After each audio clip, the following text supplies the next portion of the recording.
Okay, so this is day 2 of teaching from afar. What a thrill. You're on page 32 in your sample problems. We're looking at Kw, or the auto-ionization of water. So you read in your textbook that Kw is the equilibrium constant for pure water. I would like to just quickly say we know, and this is given on your formula sheet, Kw equals 1.0 times 10 to the negative 14. So also from your textbook and also on your formula sheet, you know that Kw is equivalent to, because the reactant is water, water is a liquid, it's not going to show up in this expression. So all we have are our products. So we're going to have the hydroxide ion and the hydronium ion. And again, if that wasn't making sense to your brain, if water is auto-ionizing, it means that if all you have is pure water with nothing in it, that water forms an equilibrium where some of the molecules are going to be found breaking down or dissociating into hydroxide and hydronium ions. So in pure water, because this process always happens with water molecules itself, we're disregarding this, which is why water doesn't show up in your Kw or your equilibrium expression for water here. The reason I want to go over this first is that if it's true, both these statements are true, then 1.0 times 10 to the negative 14 is equal to x squared, because these are produced at a 1-to-1 ratio. So if I root that,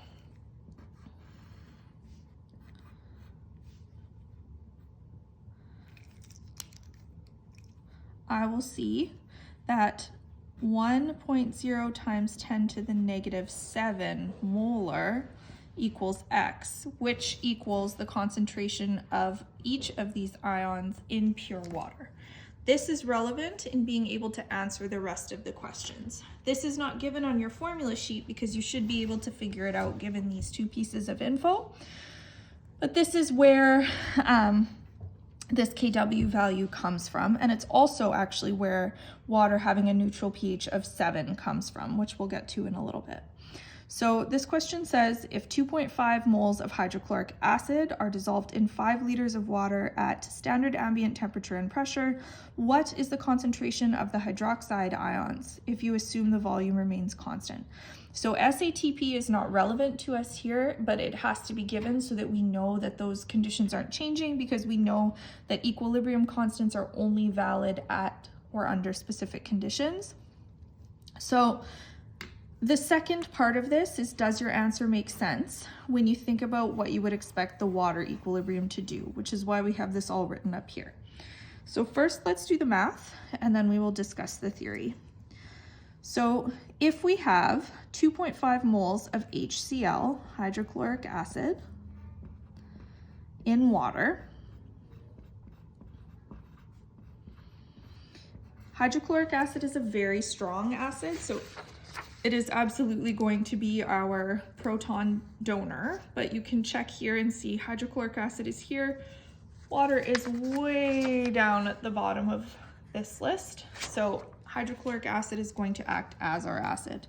So this will form hydronium ion and also chloride ion.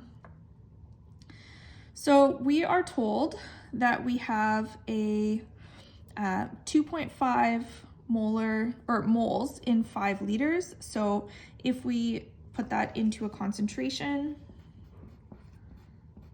this is our initial concentration.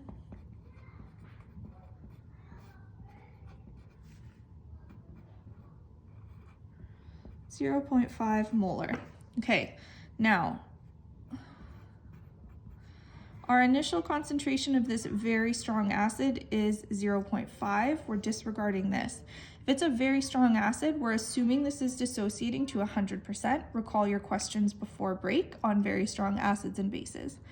So what that means is that our change is going to be minus 0.5 molar. So we have none of this left at equilibrium. That means on the inverse, our change here is going to be plus 0.5 molar. because these ions are produced at a 1-to-1 ratio. So 1 hydrochloric acid produces 1 hydronium and 1 chloride ion.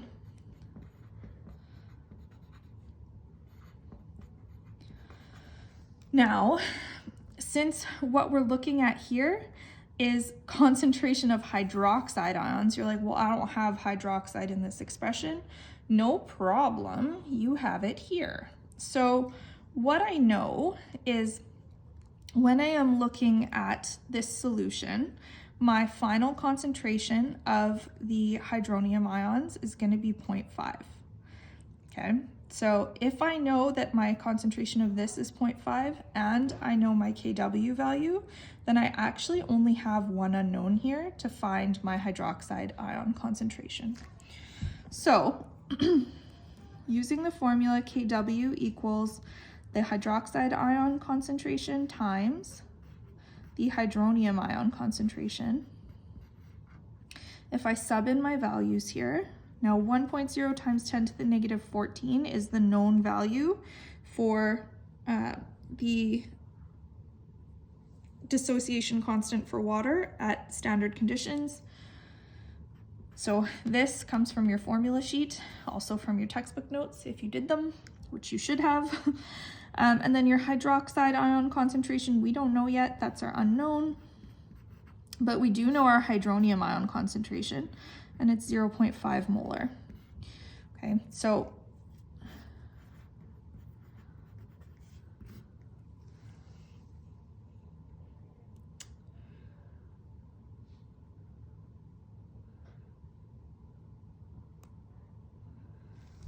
so 2 times 10 to the negative 14 equals our hydroxide ion concentration. So looking at our sig figs, we have 3 and 3. So our final answer is going to be 2.00 times 10 to the units to the negative 14 molar is our hydroxide ion concentration. Now we have to add something to this, which is why the box is large. So this is the mathematical answer to the first part, but it says, does your answer make sense when you think about what you would expect? So here are at an equilibrium in pure water, we would have a hydroxide ion concentration of 1 times 10 to the negative 7. In this instance, when we've added hydrochloric acid, that hydroxide ion concentration has quite significantly decreased. If we're thinking about this equilibrium with water, what we've done as a stress is we've increased the number of hydronium ions, right? So because we've done this, remember with Le Chatelier, what's going to happen is the system is going to respond to negate or cancel out that change. So if what we've done is increase this concentration, the system's going to respond by decreasing it, and the only way to do that is to shift to the left. So here is a better example. This has been increased, so it's going to shift to the left to get rid of this, which also uses up these hydroxide ions. So yes, because the system shifts left to decrease the concentration of hydronium added,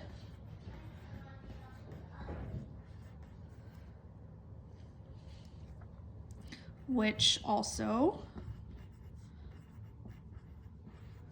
decreases the hydroxide ion concentration because they're both products. Okay. Second question, if 0.4 grams of sodium hydroxide is dissolved in water to make a solution with a volume of 1 liter, what is the hydronium ion concentration in the solution? So this is the same, but we have an extra step. Sodium hydroxide is a base, it's a very strong base, so we get to assume that whatever the sodium hydroxide concentration is initially, that is the amount of hydroxide ion in the water. You can make this assumption without the ice chart. I just wanted to show it to you in the first question so that we could re-clarify why it is that that happens, because you just had winter break. So my first step, I can't use grams, so moles of NaOH. You guys would have to calculate the molar mass. I know because I'm a loser, the molar mass of sodium hydroxide is exactly 40 because I find that satisfying. So please do show your work and add up the 1 times 22.99 grams per mole, the 1 times 1.01 grams per mole, and the 1 times 16 grams per mole, but I'm not going to because my foot hurts and I want to be done recording this. So we're going to take our grams, so our mass, times, we're gonna have grams on the bottom and moles on the top, and our molar mass of this is 40. Okay.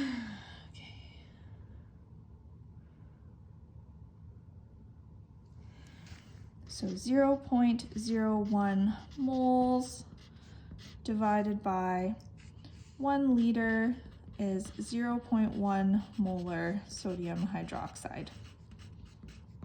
1 liter comes from the question.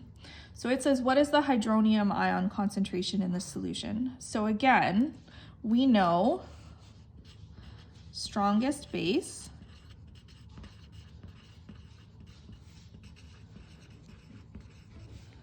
(100% dissociation).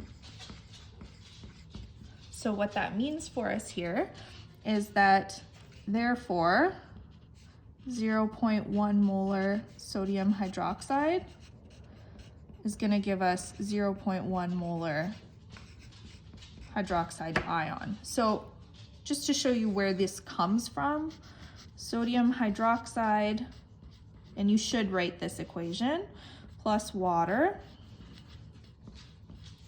is going to yield sodium ion, that's our spectator, plus hydroxide ion, right? Because we are going to have this actually take from here, plus H2O. And the H2O we can ignore on both sides because it's a liquid and a liquid. So for every 1 sodium hydroxide that dissociates, we're going to form 1 spectator ion and 1 hydroxide base. Because this is the strongest possible base, you can look at your chart, see hydroxide bases are the strongest possible base. We're going to have a full dissociation here, okay? So then all we have to do is the same as the bottom few steps in the previous question. If we know that Kw is equivalent to the hydroxide ion concentration times the hydronium ion concentration. I know this value. We're at standard conditions, so 1 times 10 to the negative 14 is our hydroxide ion concentration. Hi, buddy. Times the hydronium ion concentration. Okay, so 1 to the negative 14. I think it's your mom, Scott. Divided by 0.1 is 1 times 10 to the negative 13. So again, our sig figs are 3 and 3, so 1.00 times 10 to the negative 13.